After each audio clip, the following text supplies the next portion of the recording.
I was alone in the Highway Operations Center when it happened. Officially, that wasn't true. The monitors counted as company rows of screens stacked 3 high, showing live feeds of the interstate, rest stops, and overpasses stretching across 3 counties. The radios hummed softly, the old fluorescent panels in the ceiling buzzed, and the coffee machine made a noise like it was dying again. But at 2 a.m. in December, with the storm pressing thick against the windows, the building might as well have been floating in space. I remember looking at the outside temperature readout. Degrees C dropping. I remember thinking, this is the kind of night the road eats people. And I remember the exact moment the snow erased the last set of headlights on camera 14. 1 second there was a single car pushing through the dark, tiny beams cutting a narrow tunnel through the falling white. The next second it was gone, not crashed, not spun out, just folded into the storm like the highway had inhaled. I leaned in, tapped the focus. The camera auto-adjusted, image sharpening. Nothing, just a smear of snow and the faint suggestion of guardrails. "Come on," I muttered, "where'd you go?" The radio was quiet, no calls from patrol units, no reports of stalled vehicles. Most sane people had gotten off the interstate hours ago, when the warnings went from advisory to "if you're out, you're stupid." I watched the screen another 10 seconds, waiting for the car to reappear out of the curtain of white. It didn't. Instead, the phone rang. Not the public line. The internal one. The one that's only supposed to be used by troopers, plow drivers, and dispatch upstairs. The caller ID showed unknown extension. A glitch, I thought. The system sometimes burped when the weather did. I picked it up anyway. Highway Operations, Night Supervisor Daniel speaking. Silent, but not dead silence. I could hear something breathing, not quite into the mic, just there. A soft, steady exhale, like someone standing too close to the phone but not committed to speaking. "Who's this?" I asked. More breathing, no background noise. No engine, no radio chatter, no wind. I checked the board again. No units flagged as connected outgoing. No internal transfers. "Look if this is one of you assholes from county trying to be funny." The breathing stopped. For half a second there was nothing on the line, then a voice spoke. Very calm, very clear, like they were standing right beside me. "I'm on your highway," it said, "but your cameras can't see me anymore." The hair on my arms lifted. "Identify yourself," I said automatically, slipping into protocol because protocol felt safer than admitting this was already wrong. Silent. I glanced at the wall of screens. Most of the feeds showed what you'd expect from a December blizzard in the middle of nowhere. Snow, more snow, the occasional ghost shape of a truck grumbling through like a reluctant whale. Camera 14 was still snow-blind. "Where are you?" I asked, throat dry. "You just watched me disappear," the voice said. "Male, mid-30s maybe." Steady, no slur that would suggest drunk. I swallowed. My gaze jumped to the timestamp at the top of camera 14's feed. The headlights, 02-13-08 gone. We had other cameras along that stretch, 13 before, 15 and 16 after. I flipped through them. All snow, no car. "Are you broken down?" I asked. "Spun out, can you see any mile markers, signs?" "I saw the sign," he said, but it didn't help. His tone wasn't frantic. If anything, he sounded annoyed, like he'd taken a wrong turn following GPS instructions and was waiting for them to update. "That stretch is under restriction," I said. "You weren't supposed to be on it tonight." "Yeah," he said softly. "I'm starting to see why." Something about the way he said that made my chest tighten. "Tell me what you see right now." There was a brief pause, like he was actually looking. "Snow," he said, "road, guardrail to my right, trees beyond that, like every other part of this goddamn interstate." I mentally pulled up the map. Guardrail on the right would put him eastbound. Trees on that side narrowed it more. A lot of the median along 18 was open, but I'd need more. "Any lights?" A longer pause. "No, You don't see the glow from any town, businesses, exit ramps. No, he repeated. Once your camera has lost me, so did the world, I think. I didn't like that sentence. I typed a quick note into the ops log anyway. 0214 possible stranded motorist, EB18 between MP 211 to 21. Caller on internal line. I flagged dispatch. Do you have a unit number? I asked. Badge ID. Are you law enforcement? Tow. I'm not one of yours, he said. I just used one of your phones. One of our what? The phone on the post, he said, with the little blue light. That connects to you, right? My mouth went dry. We hadn't had call boxes on that interstate in 8 years. Describe it, I said carefully. Metal box on a pole, he said, cracked. A little frost on the handle. I wiped it off with my sleeve. There's a sign over it with your hotline number in case it doesn't work. The old emergency call stations. We'd ripped them out after mobile coverage went system-wide, but for a second I could see them in my mind the way they used to be. Blue phones on straight poles, little beacons every couple of miles, before everything went cell-based and budget-cut. Is the blue light on? I asked. He hesitated. No. Is it flashing? No. Is there any light at all? Not unless you count the snow, he said. How are you reading the sign then? I'm not reading it now, he said sharper. I read it when I picked the phone up. When was that? Silence again. Longer this time.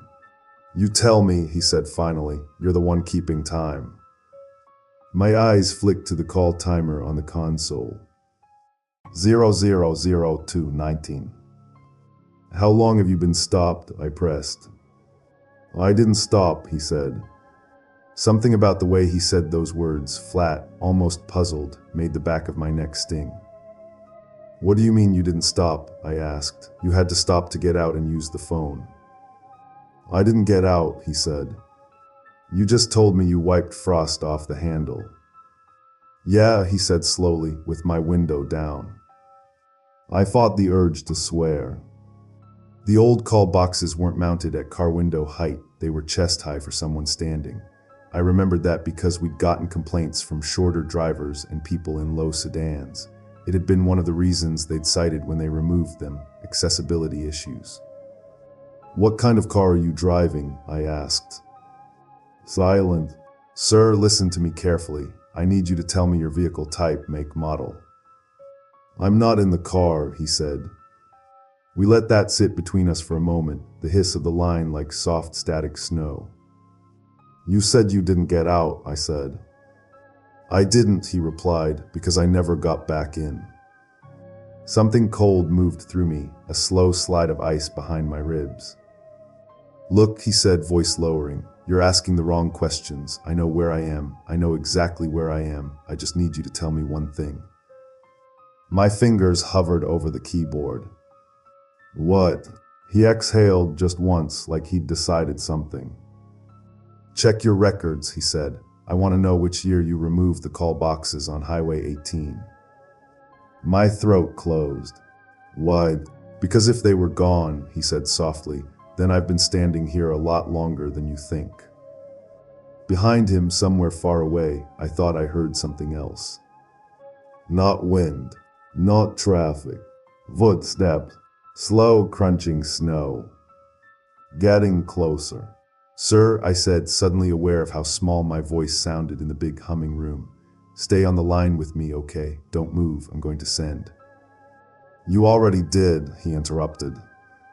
What? You already sent someone, he said. You just don't remember. The call timer reads 000344. On camera 14, the snow kept falling, unbothered. Tell me your name, I said. He laughed once. It was not a happy sound. You used to know it, he said, 14 Decembers ago. The line crackled. Back when the road wasn't empty, he added quietly, until it was. Then the call dropped. Not disconnected. Not ended. Just gone. Like the car on camera 14.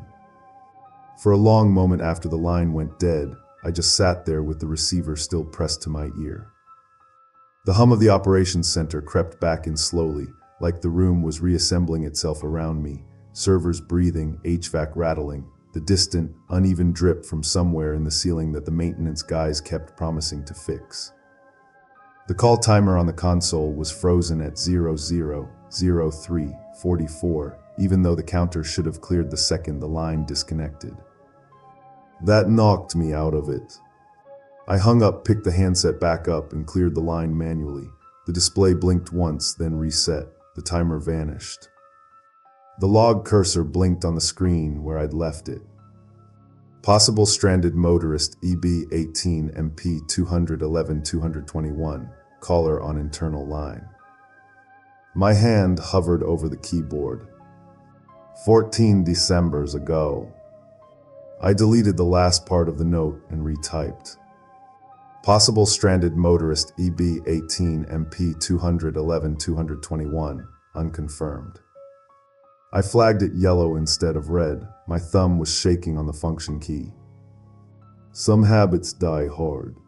I should have called my supervisor, that's what protocol said.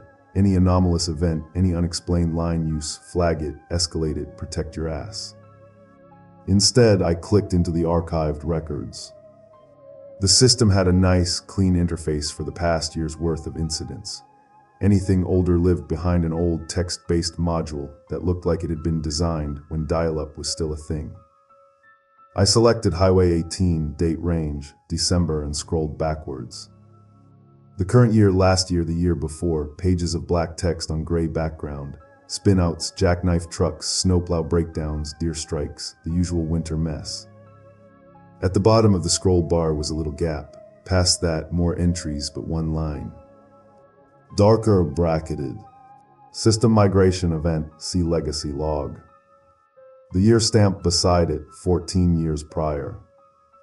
I almost backed out. Part of my brain was already rewriting the last 3 minutes as stress, storm-induced fatigue, suggestion, blue phone my ass, maybe he was just using his cell and talking metaphorically. But the way he'd said it. Back when the road wasn't empty until it was. I hit enter. The legacy log loaded like a coffin lid being pried open. The date at the top was familiar in a way that made my stomach twist. December 19, 14 years ago. I didn't have to count backward. I knew how old I'd been that winter. I knew where I'd been.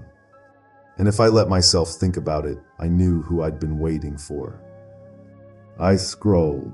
The formatting was different, less standardized, more human hands, notes from an era before everything had to look like a spreadsheet. 18 EB MP 215, single VHRO, possible fatal. 18 WB MP 219, PLW wrecked, VIS 30 FT. CALLBOX MALF, TKT open, 18 EB 214. Callbacks, I stopped. Selected it, expanded. 0211, driver reports stranded AT or NEAR box 18214. Line drops. 0216, no further contact. 0227, unit en route. 0402, unit CLEARD, no contact, no VH found. 0930, MAINT, to remove DAMAGD CALLBOX. I read it 3 times. The timestamp on the initial call, 0211.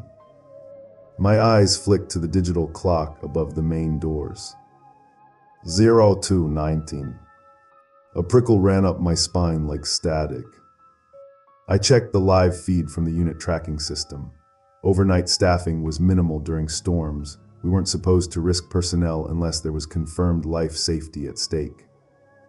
Right now, the only unit even near 18 was Trooper Harlan, parked up at a closed exit 5 miles north, riding out the worst of the white.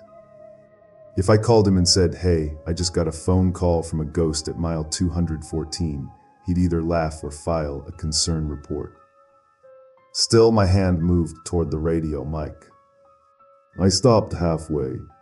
The internal phone rang again.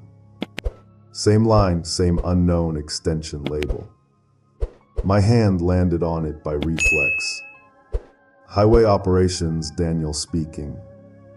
This time there was no breathing. Just a faint crackle, like wind moving through wires that shouldn't exist anymore. Don't send anyone, the voice said. Same man, same tone. I grabbed for the call timer. 000001. You said the call dropped, I snapped before I could stop myself. It did, he said. I picked it back up. That's not how phones work. They do up here, he said. Time does too, just slower. The cold behind my face now was different. It wasn't the kind that came from bad insulation and overworked heat ducts. It was the kind that reminded you your blood was mostly water. What happened at mile 214? I asked. A beat. At which point, he said, the first time or now? Both. I heard him breathe once. You've got my file, he said. You tell me. I looked back at the legacy log. CALLBOX MALF TKT open 18 EB 214. 0930 MAINT to remove DAMAGD CALLBOX. Your call never connected, I said, slowly reading. Not properly. They logged a malfunction. They went out there later. They didn't find you. Yeah, he said softly. That was the part that bothered me. My hand tightened around the receiver. You were stranded 14 years ago, I said. In a storm like this, you tried to call. No one reached you. That's what you're telling me. He didn't answer that directly. Instead, he said, how many true December horror stories do you think your stretch of road has, Daniel? The sound of my name from his mouth made every hair on my arms stand up. I don't. 11, he said. I counted. Really lived in them, you might say. This is a recorded line, I said, though I wasn't sure it was any more. Good, he said. Maybe this time it sticks. I swallowed. You claim you're at the old call box at 214. You say old like things go away just because you stop looking at them, he replied. Is there traffic? I asked. Any cars on the road with you? He laughed again, low and humorless. Not yet. The way he said that made my skin feel too tight. I forced myself back into procedure. Okay, I said, regardless of whatever this is, if there's any chance you're real. Oh, I'm real, he murmured. I can't leave you there, I finished. The policy changed. We don't ignore stranded motorists now. We don't write them off as no contact. We send somebody. I know, he said quietly. You got better after us. After us. I opened the radio channel to dispatch, finger hovering over the transmit button. Don't, he said. You're stranded in a blizzard on a closed stretch of interstate, I snapped. I don't care what happened 14 years ago. That's not why you're sending them, he cut in. I froze. You're sending them, he continued, because you want to know which version of the story you're in, the one from the log, a pause, or mine. The room felt smaller. I looked at camera 14 again. Something changed in the feed. Not much, just a gray smear shifting slightly on the rig. T-side near where the shoulder would be, the autofocus hunted, trying to find edges through the blowing snow. Look out your window, he said. I turned my head automatically. Through the narrow slit of glass on the far wall, I could see the lot. Our plow trucks sat hunched in their spaces, orange beacons dark, all of them crusted in ice. The floodlights along the fence were on, halos of yellow in the swirling white. For a second, I thought that was all. Then I saw them. Drugs, not tire tracks, footprints. A single line of them cutting diagonally across the lot, fresh, clean, leading from the edge of the fence toward the building's side door. Our side door. The one 20 feet down the hall from where I was sitting. They're not yours, he said. You haven't gone outside tonight. How do you? They're not mine either, he added. I don't leave prints anymore. Something moved past the window. Just a suggestion of shape. Too big to be snow-blown weirdly, too consistent. A darker shadow sliding briefly through the cone of one floodlight, here and gone in the next gust. "Do not," he said, "send anyone to mile 214. The radio on my desk crackled to life. "Ops, this is Unit 72, a familiar voice said. "You guys got eyes on 18, I'm getting some weird." The audio clipped. The lights flickered. On camera 14, through the churning snow, a new set of headlights flared into view. "Westbound, closing on mile 214. Story 2. The snowplow operator never finished his route that night. He radioed in from mile marker 238 at 03:47 a.m. Routine check-in, nothing strange, no distress. The storm was at full strength now, wind carving white walls across the interstate. His plow was one of the only vehicles authorized to move. 5 minutes later, a jackknifed semi triggered an automated camera alert at 239. No radio call. No brake marks. No signs of impact. Just a fully loaded trailer bent across both lanes like an insect folded in half. Headlights burned into the storm. Driver's side door open. Engine running cold. I dispatched a patrol unit, thinking the plow driver must have missed it in the whiteout. But when Trooper Collins reached the scene, he reported two disturbing details. 1. There were fresh plow tracks leading right up to the semi. 2. They never turned around, never crossed back, never continued forward. The plow just stopped existing past that point. No vehicle, no debris, no impact, no cliff, no ditch, just the impression of heavy treads fading into snow. Collins swept the area with his spotlight, searching the forest line, shoulder median. That's when he radioed something I'll never forget. "Control, confirm, is there supposed to be a mile marker 237 out here?" "Yes," I said, "why?" "No," he said slowly. "I mean right here in front of me. There's another sign, same number, same pole, same angle, same snow pattern stuck to it. Double signage happens sometimes, maintenance errors, weather damage repairs, but Collins was shaken." He walked toward the second sign. His body cam caught it. Snow blowing sideways. Trailer headlights glaring white. Plow tracks ending abruptly. Then in the beam of his flashlight, the letters came into view on the second marker. MILE 239. Not 237. Not 238. Same number as the first. Same orientation. Identical ice patterns.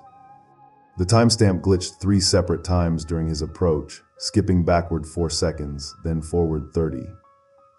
Collins whispered, "It's mirroring." He backed up.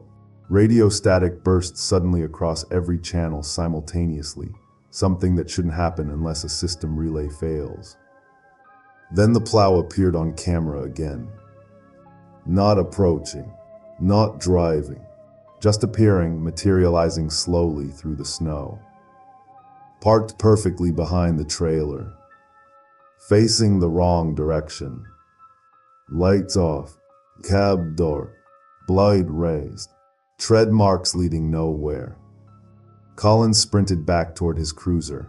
The body cam footage flares white as he reaches the door. Then the feed collapses, signal lost. That was 11 years ago. His cruiser was found idling at the shoulder the next morning. Heater on, driver's door shut, keys in ignition. No footprints. No plow, no trailer, no markers, just wind and snow erasing everything. That section of interstate gets resurfaced every spring. The contractors don't know why. They just know the requests come from very high up without bids. And every December, cameras on that stretch glitch more frequently. Like something is still adjusting itself, waiting for another jackknife. waiting for a tire to slip, waiting for someone to pass mile 239 again. But this time not stop. The plow should have cleared that stretch long before the call came in. At 03:47 a.m., the operator checked in like clockwork, voice flat and bored, exhausted the way highway crews get when snow has been falling for 8 straight hours. His logs later showed the usual notes: visibility worsening, ice buildup increasing, lane markers fading, but nothing news. Yule enough to raise alarms. The storm was at peak whiteout now, snow blowing sideways, wind screaming against guardrails, headlights dissolving into blurred halos. Then 5 minutes later, camera 22 flagged motion and collision detection at mile marker 239. A jackknife. The screen filled with a twisted shape. A freight trailer bent across both lanes like an insect snapped backwards at the waist, cab angled toward the ditch, headlights cutting painful white through the snow. No brake marks, no drift, no fishtail arc, just placed there, like someone set it down fully formed.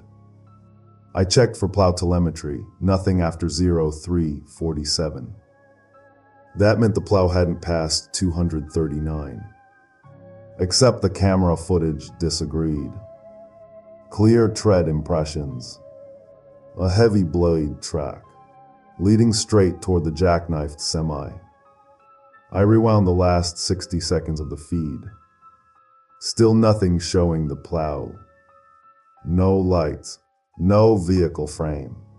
Just the tracks materializing frame to frame, like the road was remembering weight pressing through snow, while the thing pressing it wasn't there anymore. I radioed Trooper Collins. He was patrolling a closed on-ramp 3 miles north, waiting for clearance to reposition. 239 flagged, I told him. Possible jackknife, possible abandoned vehicle, possible operator failure. On my way, he said. I watched his dash cam come alive as he merged onto the dark interstate. Collins arrived 12 minutes later. Snow pelted his cruiser in frantic diagonal lines. His windshield wipers clawed back and forth like nervous hands. He slowed, spotlight sweeping the shoulder as he approached the semi. Engine rumbling. Headlights blazing. Front tires spinning slowly against packed snow, like the driver was feathering the gas pedal. Except there was no driver. Cab empty. Seatbelt unbuckled. Keys dangling. Collins stepped out into the wind. Control, he said, voice clipped through static. Confirm plow route logs. I'm seeing cleared shoulder and blade markings. Negative, I told him. Plow hasn't reported passage past 236. Then something's wrong with logs, Collins muttered, because these tracks are fresh, melt bleeding under the surface, heat from the blade. He turned, spotlight tracing the tire ruts behind the cruiser, toward the bend in the road. I scanned camera 23. Plow tracks were visible in the snow, then faded mid-lane, as if lifted straight upward. Control, Collins whispered suddenly. What the hell am I looking at? I zoomed the feed and froze. He was aiming the camera at a mile marker sign. Bright reflective paint, green metal, frost collecting along the base. But there was another one standing right behind it. Same height, same lettering, same number 239. Collins approached slowly, snow whipping around him. His bodycam flared white once, auto exposure struggling. Then a glitch, then another. Footage skipped 3 seconds backward, then jumped ahead. Control, I'm seeing double markers, he said. 2 signs, exact duplicates. I checked GPS overlay. No duplicate listed. Collins kept filming, voice getting quiet. There are tracks continuing past the first sign, but when I check the second, tracks disappear, like they lead into it. Into it, I asked. Into the snow where the sign is standing, Collins corrected, like the tracks go under it, beneath it. The wind roared across the mic. Then Collins froze. His camera tilted slightly toward the semi. A new set of tire tracks was forming beside the trailer. Right there, in real time, pressed into the snow grain by grain. No vehicle making them. Just compressions appearing from nowhere. The plow blade came into frame next. Not attached to a vehicle. Just the blade itself, materializing through blowing snow like a memory reasserting itself. Collins backed away, panic thinning his breath. "Control," he yelled, I'm leaving now." His dash cam showed his cruiser lurching forward, skidding slightly as he turned around to flee. Then the feed cut. GPS died. Radio went silent. All signals gone at once. Hours later, maintenance crews found Collins's cruiser idling at mile marker 237. Engine running, heater blasting, lights on, driver's door locked. No footprints except the ones Collins made walking away from the vehicle. And those prints led toward the woods. Then stopped, just ended, like the snow had swallowed him in one step. They never found Collins. They paved that section the following spring. Twice. The second time wasn't scheduled. The paperwork for the unscheduled repave listed no contractor's signature, no authorization request. Just a single line item added at the bottom.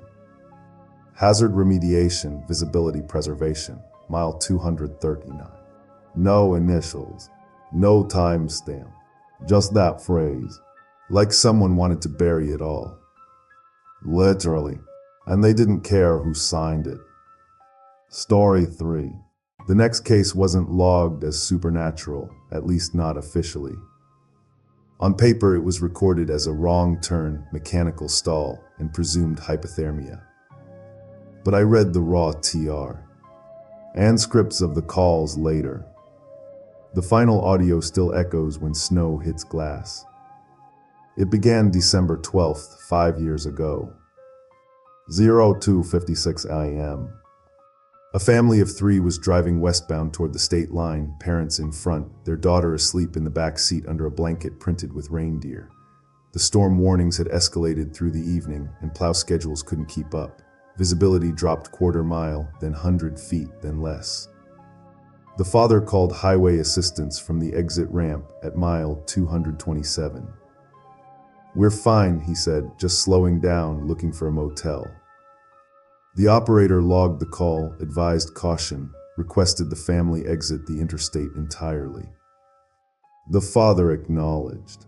Exit 227 was supposed to be open. That was the last anyone heard from them. What happened next was pieced together later through scraps. A traffic cam caught headlights at 02:58 turning off the ramp. Except they didn't reach the surface street. They moved into darkness and did not emerge. The footage ends there, the remainder was corrupted, overwritten by static. A week later, after the storm broke, highway crews found skid marks near the ramp. The tracks led away from the exit, not toward the road, but back into the storm. Toward the interstate. Except the direction was wrong. They were driving east, back into the whiteout. No record shows them turning around. Their footprints, 4 sets, were found about 300 feet down the shoulder. 2 larger sizes, 2 small. The smaller ones between the big ones, consistent with a child being carried or guided. The footprints walked alongside the guardrail. Then under it, directly beneath. Mechanically, physically impossible without crouching or crawling. But there were no scuffs indicating crawling. No drag marks. Just clean prints that vanished beneath steel. Search teams found the family car 2 days later, idling silently half-buried in snow 4 miles east from where the ramp should have connected. The headlights were off. Doors locked. Windows rolled up. But the engine was frost-warm, meaning it had been running, sheltered somehow, until hours before discovery. The back seat was empty. The child's blanket lay folded neatly on the passenger seat, still warm as if held recently. And in the frost on the inside of the windshield, someone had drawn. Exit missed. But here's what froze every investigator. Underneath, perfectly centered beneath those two words, were 4 sets of handprints. Adult-sized palms pressed outward. On the inside of the windshield. Fingers splayed, pressing against glass, as if trying to remember which side they should be on. And below them 2 smaller hands.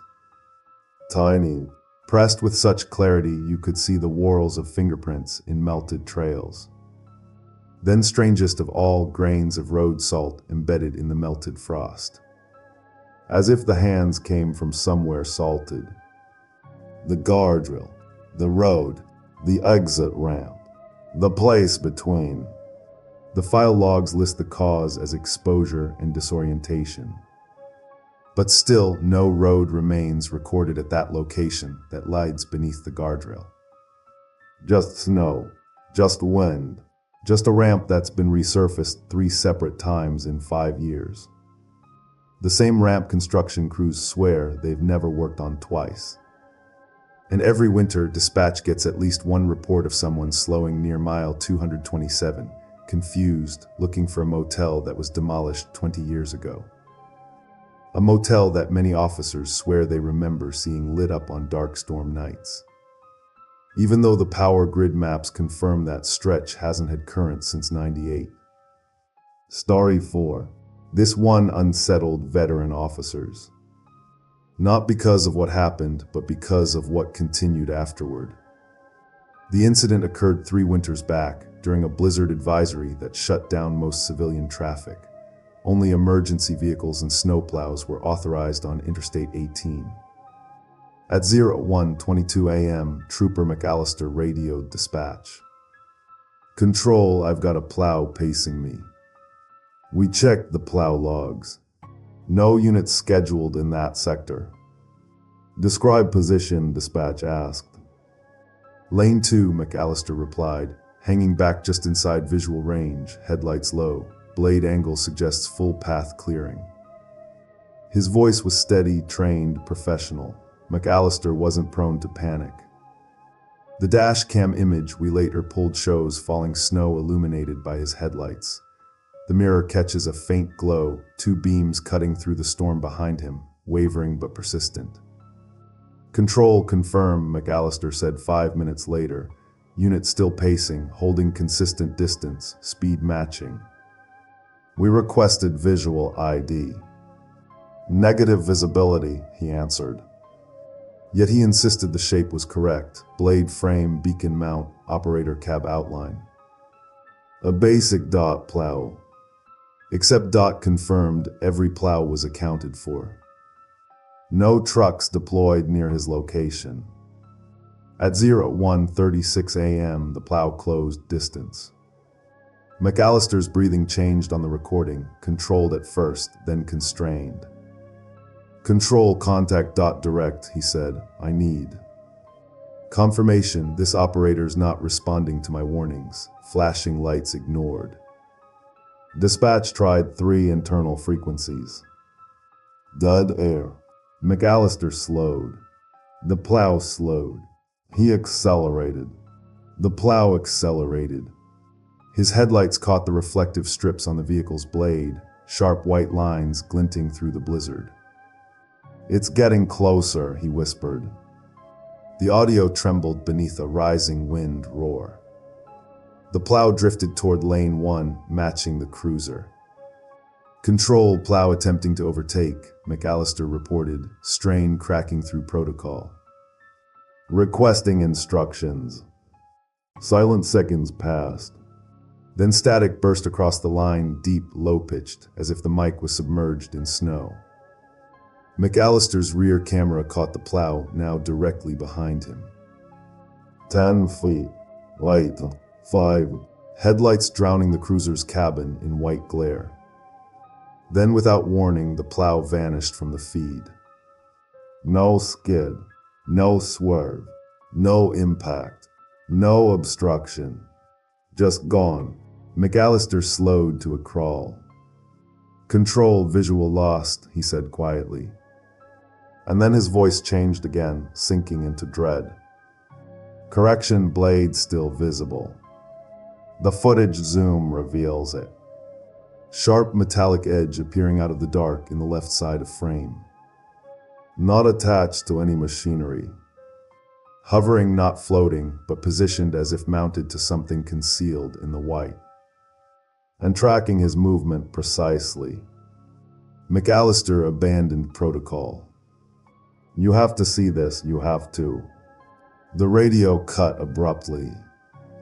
The cruiser signal disappeared from tracker systems. We launched emergency trace procedures.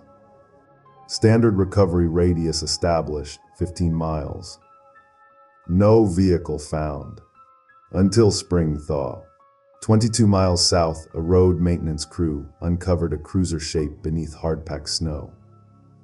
The cabin was empty. Seatbelts buckled. Keys still in ignition.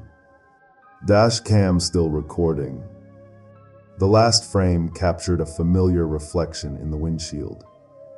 Twin strips of dot-grade reflective tape distorted in the curvature of glass. Like a blade pressed inches from the hood. And in the shallow snow just meters ahead, perfectly straight furrows cut by a plow blade extended forward for nearly a mile, before curving gently off the roadway toward the tree line. No tracks returning. No machine marks beyond the first cut. Like something carved the way forward, then lifted. And left, waiting to take another driver someplace roads aren't mapped. Story 5. Maintenance logs still don't admit this one exists. But enough dash cams recorded fragments to piece together what happened, and every December since, troopers quietly warn rookies. If you see the exit with no number, don't take it. It began at 03:11 a.m. December 22nd, 9 winters ago. A long-haul trucker named Barnes radioed dispatch. Standard highway courtesy call. Passing 251 westbound, Barnes said, storms eating visibility, gonna look for a pull-off if conditions worsen. Routing software showed no rest area for 14 miles. 3 minutes later, Barnes called again, voice strange, disbelief mixed with recognition. "Control, I'm seeing an exit here, no signage, no lighting, looks old but paved, taking it." Dispatch objected. "No exit near 249, stay on the main line." Barnes didn't respond. The mic stayed open. All we heard was the thump of wipers and wind battering glass. Then a low grinding. Downshifting. Barnes was committing to the ramp. The dash cam recovered later shows snow swirling in chaotic spirals, the kind that suggests sudden crosswinds or extreme proximity to structures. But highway planners confirmed nothing ever existed there. The footage caught glimpses of bent guardrail posts, half buried in drifts, old concrete seams, reflective pegs coated in ice. Evidence of infrastructure, except it wasn't mapped. Not in any archive. Not in any proposal. Barnes whispered something. Hard to hear beneath the engine roar, but technicians slowed and filtered the audio. He said, "I've been here before." Seconds later, the cab camera caught something impossible. A green exit sign emerging through the blizzard, illuminated briefly by headlights. No text, just blank reflective sheet metal, ice crystals clinging to the empty surface. Like the name had been scraped off. The ramp diverted sharply right. Then right again. Then split. Dashboard GPS lost signal. Barnes cursed. "Road S shifting on me," he muttered. "Feels wrong pitch, I don't remember curves here." He downshifted further. The grade steepened. Headlights angled downward. The truck groaned against gravity, engines straining. Barnes whispered again, this time clearly. If I take this, I don't come back up. The dash cam timestamp jumped backward 2 minutes. When it resumed, the windshield was shattered inward, glass sprayed across the dash. The driver's seat was empty. The engine idle. Cab light flickering. Seatbelt still buckled. Barnes' boots remained on the floorboard, lined up, pointed toward the broken glass, toes angled toward the windshield. Like someone stepped, ped out of them, and disappeared forward into the snow. A search team located tire tracks at the bottom of a ravine 2 miles south. The marks indicated the truck had rolled backward, not forward, as if it was pulled downhill by something unseen. Barnes was never found. The truck sent to tow the rig malfunctioned. Their GPS units displayed nowhere coordinates. For 3 full minutes before system reset. To this day, troopers closing the interstate during blizzards sometimes report seeing an unnumbered ramp at 249. Always unmarked. Always when visibility is worst. And always leading down. Story 6. Some incidents aren't in the system because the system couldn't record them. The State Patrol keeps this one in an unlisted folder. Veterans whisper it over coffee on grave shifts. It happened December 28th, shortly before dawn, during a whiteout severe enough to close a 40-mile stretch of Interstate 18. Officially, the rest stop at mile 243 was locked down at 01:00 a.m. No vehicles permitted to exit for safety protocol. Yet at 02:19, a sedan pulled into the lot. And at 02:21, it left. Here's where things slip sideways. The sensors recorded both events, pressure plates, motion detection, gate trigger. But when dispatch reviewed captured video, the timestamps didn't exist. There was footage before 02:19. There was footage after 02:21.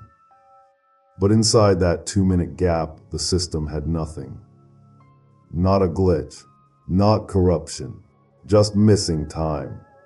The operators flagged maintenance. But before inspection, a trooper arrived to physically verify the report.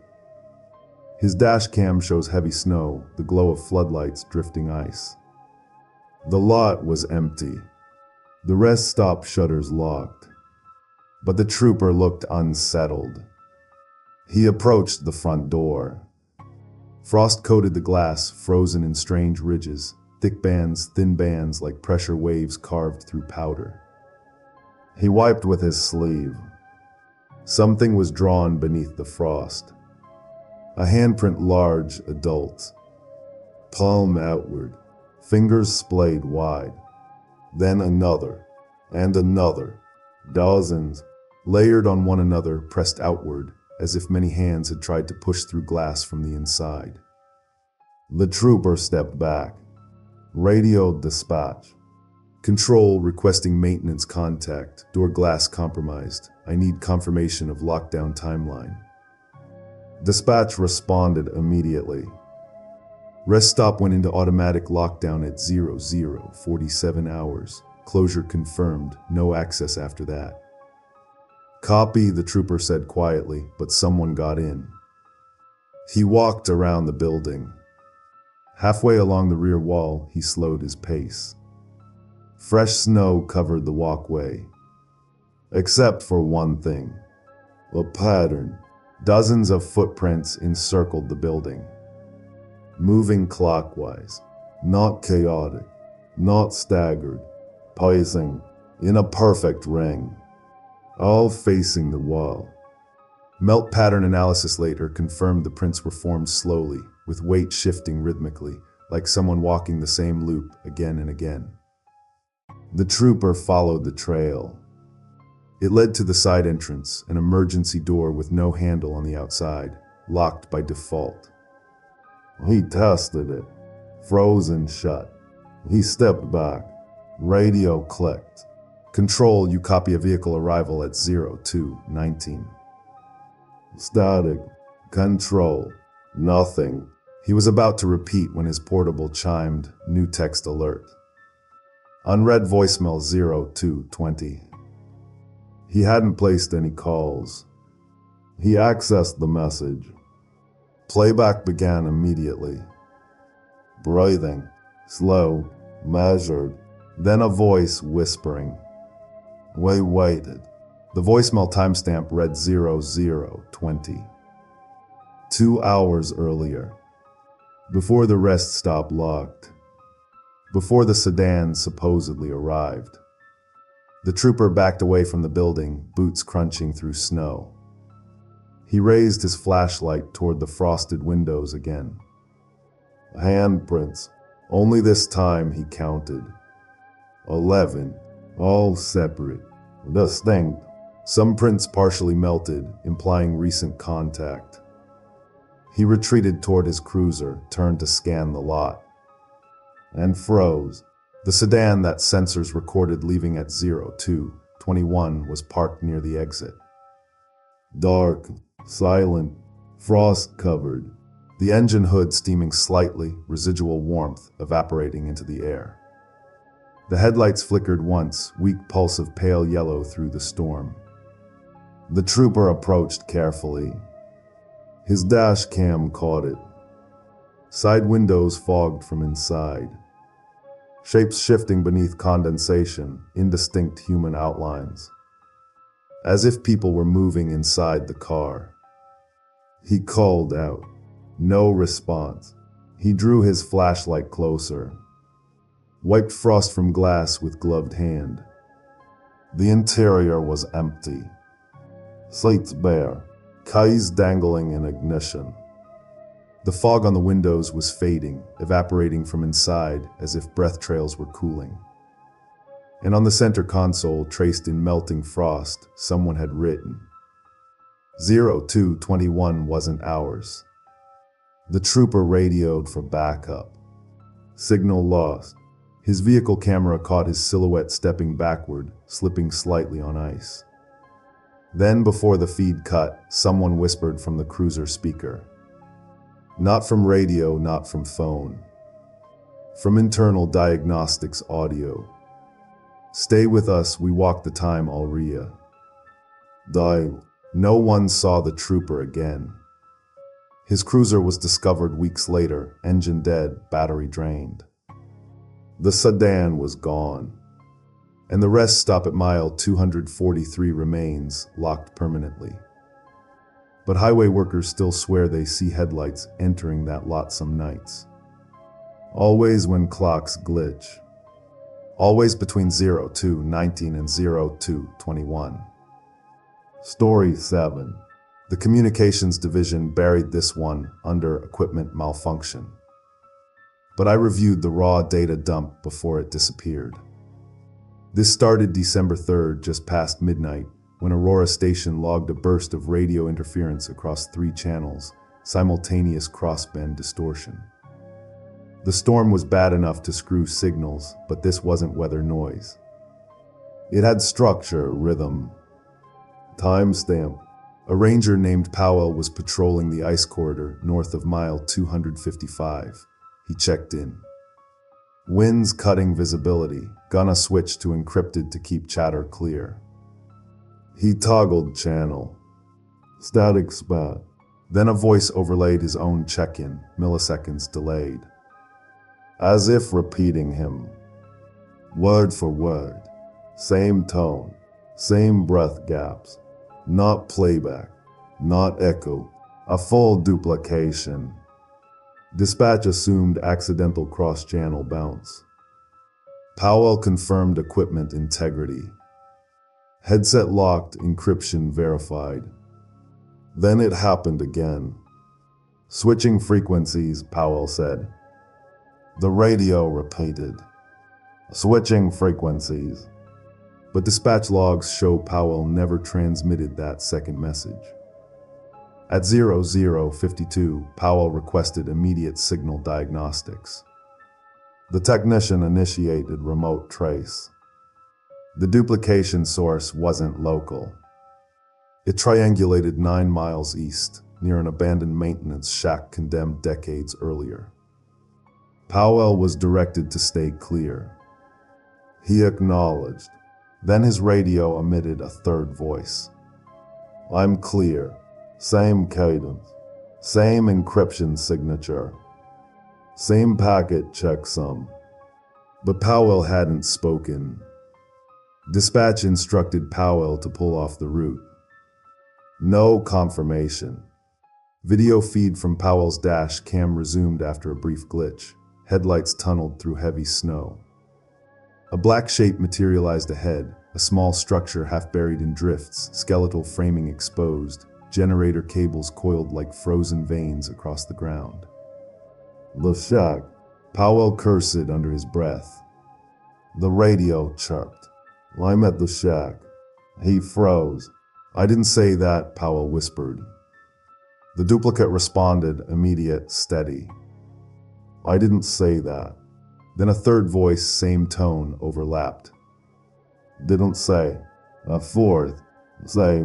The packets cascaded, degrading, compressing voice fragments until the channel dissolved into layered whispers.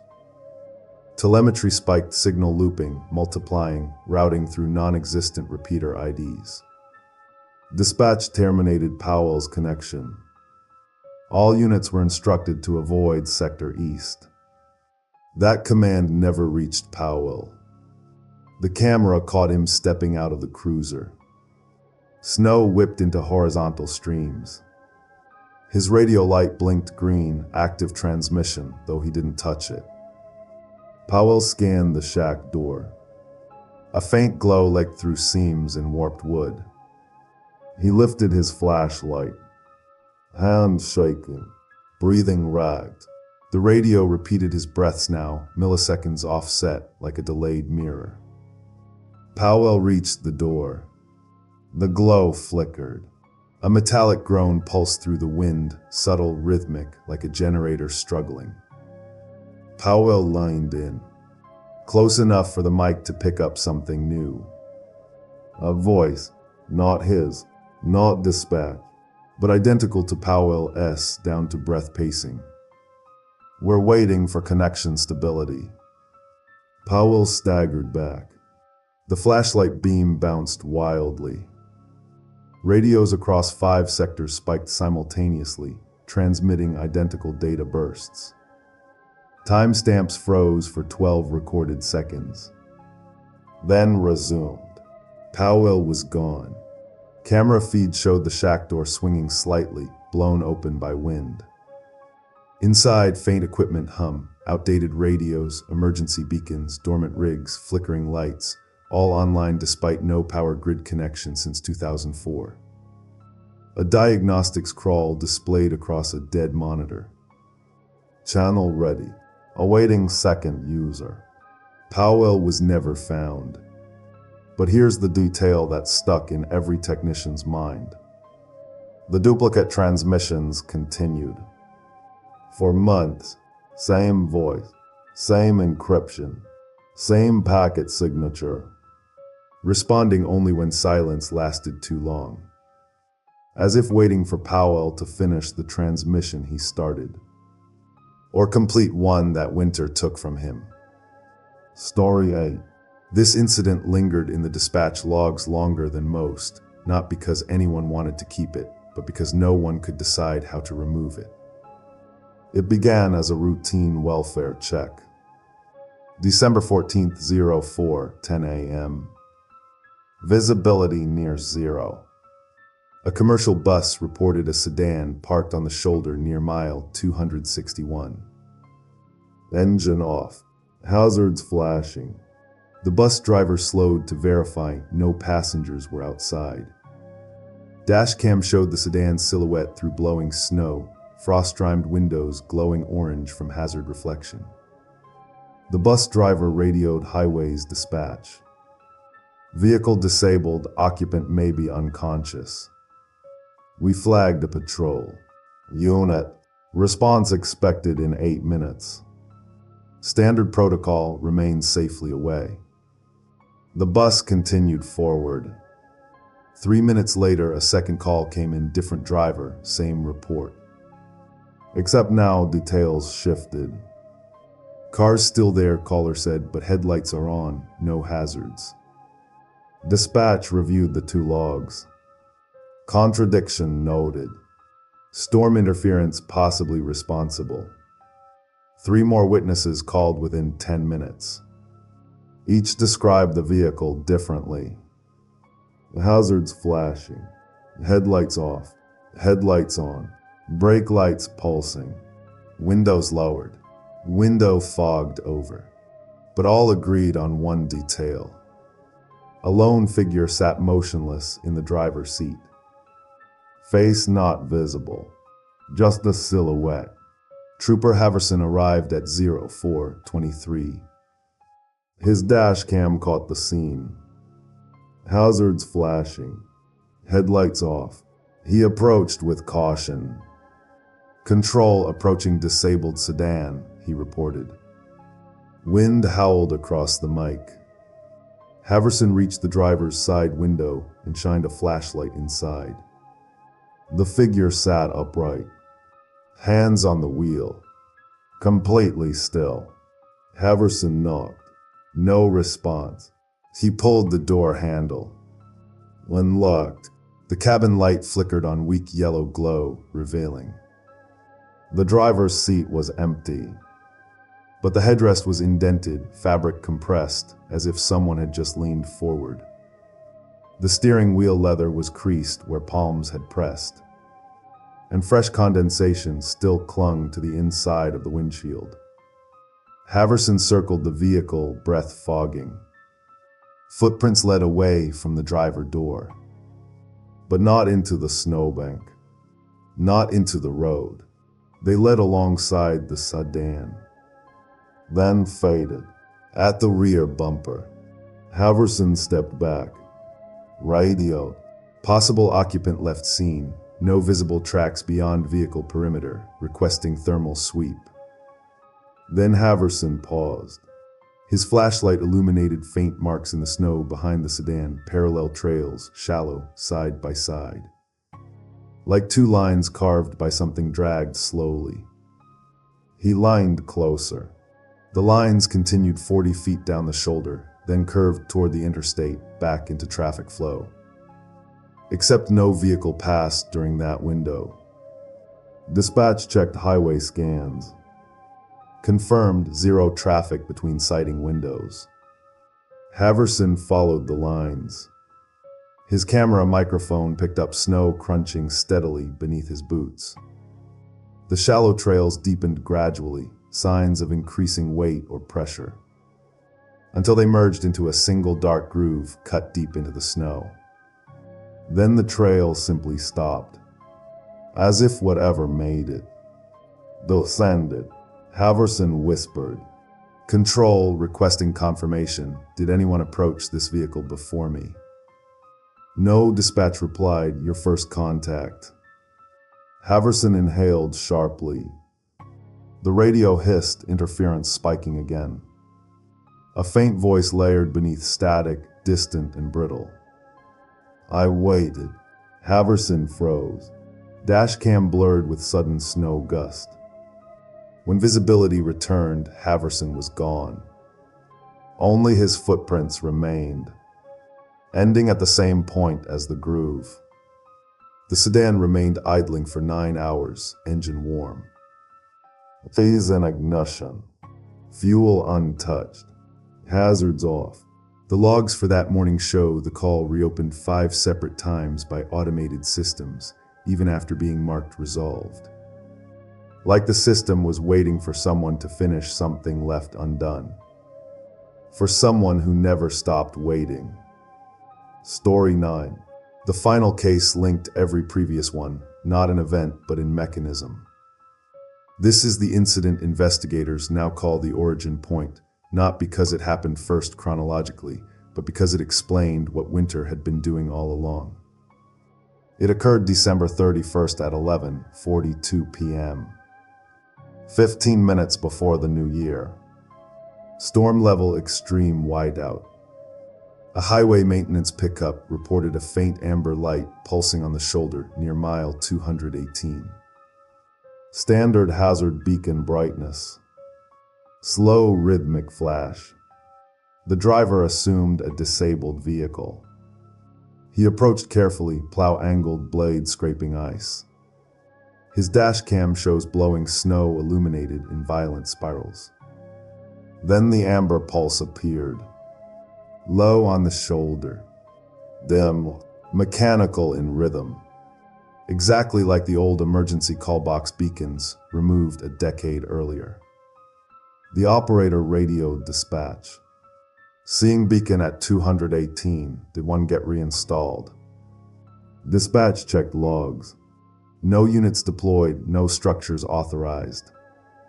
The operator slowed. The camera caught the amber glow through veil-thick snow. Closer, clearer, the call box, mounted on a pole. Ice sheath glistening. Beacon pulsing steadily. The operator stepped out. Wind battered his parka, snow clinging in wet sheets. His boots crunched toward the beacon. As he approached, the flashing slowed. Not mechanically. Deliberately. Each pulse longer than the last, like breath stretching into sleep. He reached out and touched the frozen metal. Immediately, the beacon shut off. Dark. His radio emitted static, not blast static, but a thin hiss like exhalation. A faint voice whispered through interference. You stopped. The operator stepped back.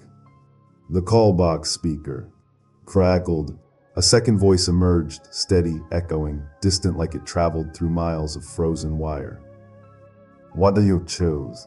The operator turned to leave. His flashlight beam swept across the shoulder and revealed something impossible. Dozens of footprints leading toward the call box. Some large, some small, some deep, pressing through inches of snow. Others faint, barely indentations, like memories losing weight. He followed the trail backward with his light. The prints led to the road edge, then into the lane, then undid. No tire tracks, no skid, no vehicle ever stopped there. The operator reached for his radio. Before he keyed the mic, the beacon behind him pulsed once. Then again, faster now, sinking to his heartbeat. His camera recorded his breath growing visible, dense clouds freezing instantly. He turned back. The phone receiver in the call box was hanging out of the cradle, swinging slightly, back and forth, as if someone had just let go. The operator stepped forward and lifted it. Frost clung to the cord. He pressed the receiver to his ear. Silence, then a crackle, then a voice, faint, layered, voices plural, overlapping like multiple transmissions converging. We waited. We chose. You are next. The operator dropped the handset. Turned, ran. His boots punched through the snow, prints deep, panicked. Then the footage glitched. Multiple frames missing. Next clear image. The operator was gone. His footprints ended 4 meters from the call box. Like the plow driver before him. Like the trooper. Like the stranded family. The truck remained idling for hours, blade still warm, dash recording. Beacon pulsing steadily until sunrise. Even though power had never been restored to that line of emergency infrastructure.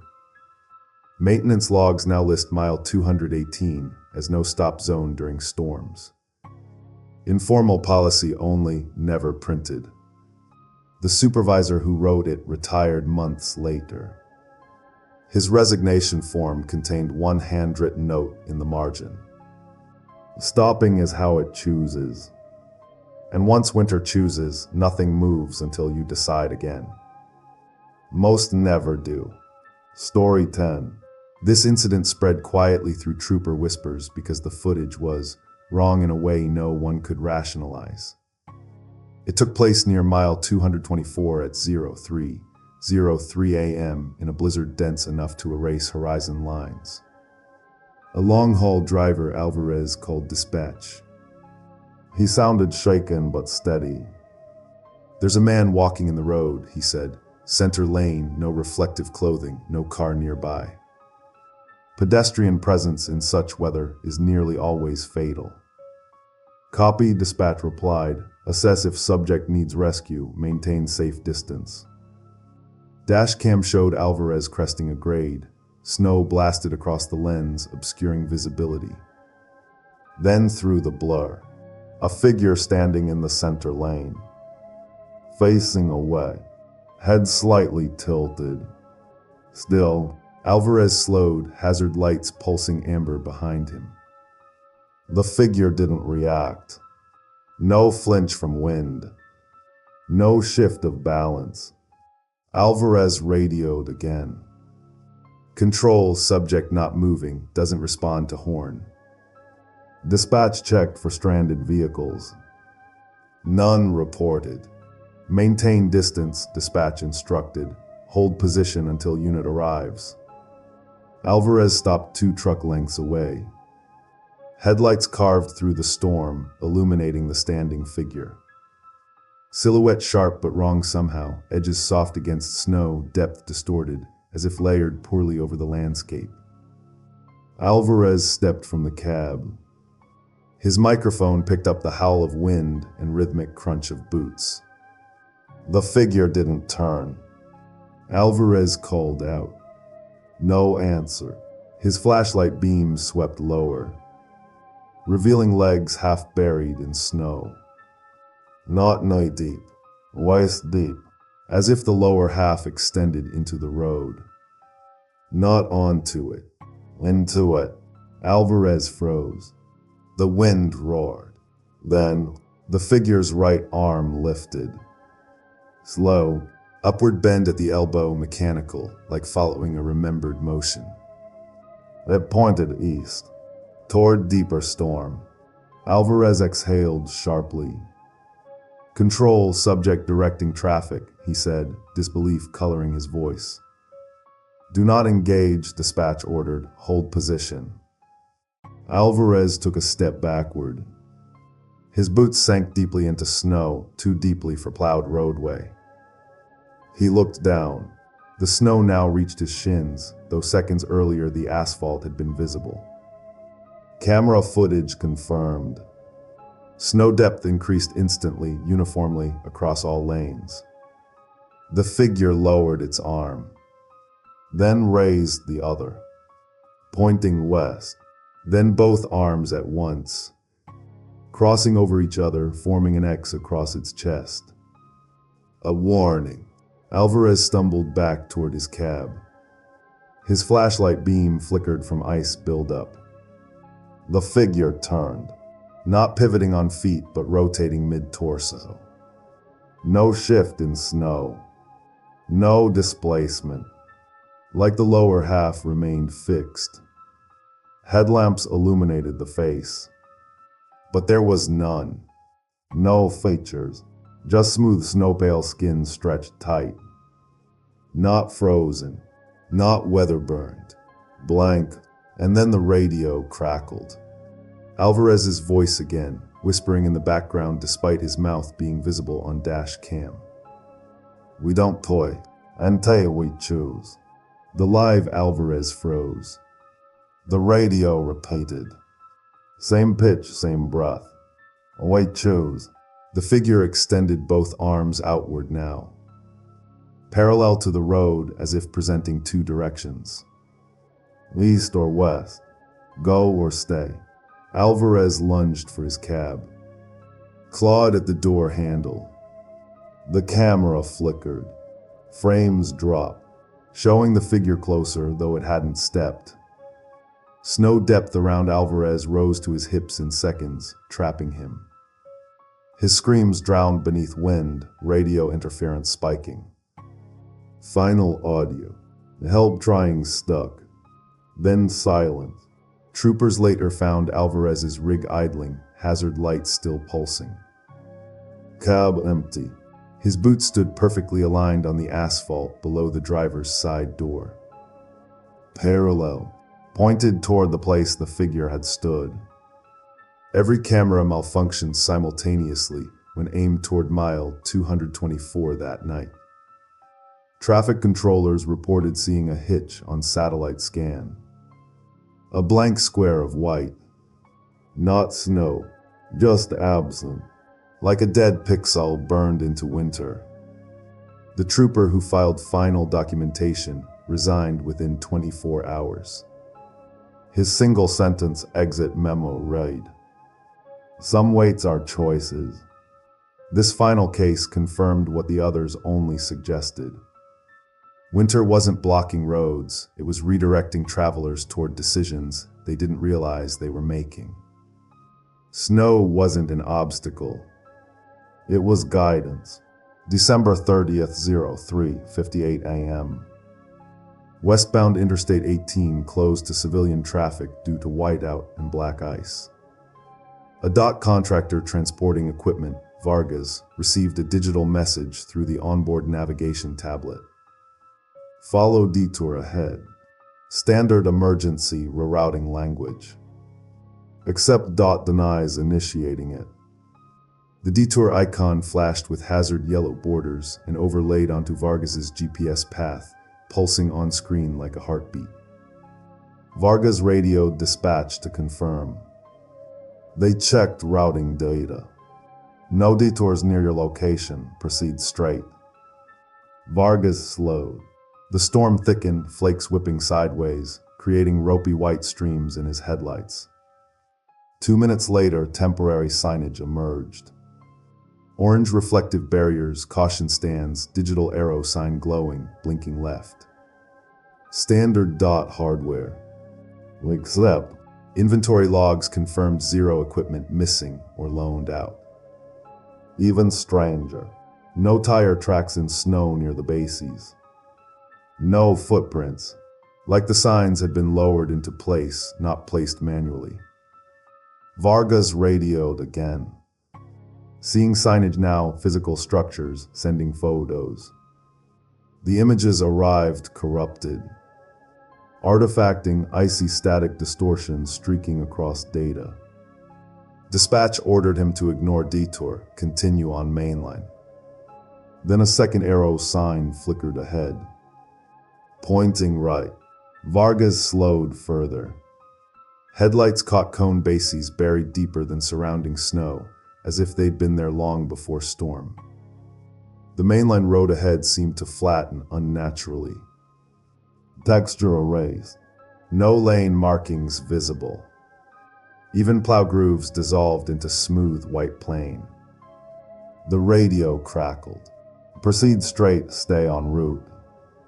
Vargas hesitated, and that pause, that single hesitation, triggered something.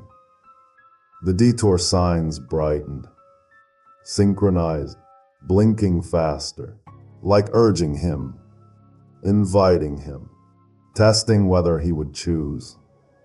3 cameras on Vargas's vehicle lost feed simultaneously. Only cabin view remained, mic active. Vargas muttered, "This wasn't here yesterday." Then brighter flare through the snow. Both detour routes now illuminated at once. Left and right. The radio voice glitch stacked into itself. Dispatch audio repeating fragments backward. Vargas whispered, "I can feel the road slope." His breathing shortened into shallow gasps. Not fear. Wait. As if gravity reoriented beneath the asphalt. Cabin camera flickered. A low hum vibrated through the vehicle frame, metal resonating like tuning fork. Then Vargas's headlights caught a shape at ground level. Deep ruts pressed into snow, side-by-side grooves extending into both detour lanes. But not outward, not away, downward, like ramps descending underground. Vargas dropped the parking brake. Engine strained. The truck slid slightly, against traction, toward the right detour lane. "It's pulling," he shouted. Dispatch scrambled channel access. All lines busy. Digital logs show looping priority error. White state engaged. The detour arrow blinked faster. Frenetic. Snow swirled in concentric circles, funneling toward both ramps. Updraft reversing direction, dragging flakes downward. Vargas opened his door. Wind ripped it from his grasp. Camera feed skewed, lens catching distant glimpses of the ground plane shifting. Snow folding inward like fabric collapsing. Vargas leapt from cab, ran upslope toward mainline. Boat sank deep, deeper than physics allowed on plowed surface. "My legs," he gasped. Snow swallowing to knee. Waist, rib cage.